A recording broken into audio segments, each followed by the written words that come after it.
هذه أول مرة أجي القاهرة وأطول فيها، العادة قاعد يومين ثلاثة. هالمرة قعدت أسبوع تعلمت فيه درس مرة كبير وراح أقول لكم. تدري كم عدد سكان القاهرة؟ 30 مليون. تدري كم عدد سكان مصر كلها؟ 100 مليون. وما عندهم أي مصدر دخل نفطي. موظفين الشرطة والجمارك والجوازات رواتبهم ما تتعدى 500 جنيه في الشهر، يعني 100 ريال. أعلى واحد هنا المدرس ياخذ 1000 جنيه. 1000 جنيه تدري كم؟ 200 ريال. وعايشين مبسوطين. صح العيشة شوي ضيقة عليهم لكن ماشية الحياة. تعلمت أن الرزاق في السماء، لو اجتمعوا عليك الإنس والجن ما يقدرون يوقفون رزقك. الله سبحانه وتعالى كتب لك رزقك، مكتوب لك من يوم أمك جابتك. طلعت من وظيفتك من هنا والله كاتب لك رزق تراه بتلقاه في مكان ثاني. ما تضيق إلا وتفرج. حنا بخير والله، ما زلنا بخير. شوف الأمم العربية شلون عايشة وما عندها نصف دخلنا. احنا رواتبنا بالألوف الحمد لله. أزمة سكر، أزمة بنزين، أزمة غاز، أزمات كثيرة، حروب في دول بجنبنا، والدنيا ماشية والناس عايشة. يسولف لي واحد يمني يقول لي أقسم بالله أنا بدون وظيفة 20 سنة واطلع من البيت مؤمن ان الرزق عند الله سبحانه وتعالى والقى رزقي قدامي، وفي حرب وتحت خط النار ويطلع يلقى رزقه، واثق تماما ان ما في احد يحول بينه وبين رزقه ابدا، اللي الله كتب له اللي يلقاه قدامه. واحنا في الخليج في كل دوله 20 مليون نتقابس بيننا، نحسب ان فلان بياخذ رزق فلان وفلان بيمسك الوظيفه على فلان. لا غلط يا صديقي.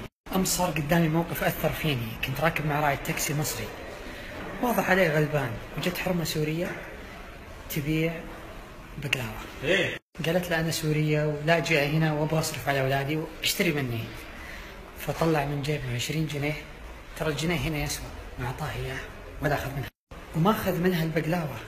أقسم بالله أجزم أن هذا المصري إنه في حاجة ل 20 جنيه وأعطاها، وما قال أنت في بلدي تكليل رزقي. وراحت الحرمة دي أخذت الفلوس ومشيت. الله سبحانه وتعالى كفل لها الرزق على حساب التاكسي.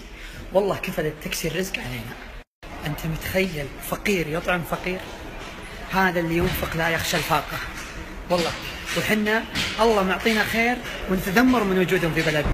ترى مو بالخير أنك أنت تفتح بلدك للناس اللي تعاني من حروب ومشاكل وتترزق الله. الخير أنك تكف أذاك عنهم لما يجون عندك.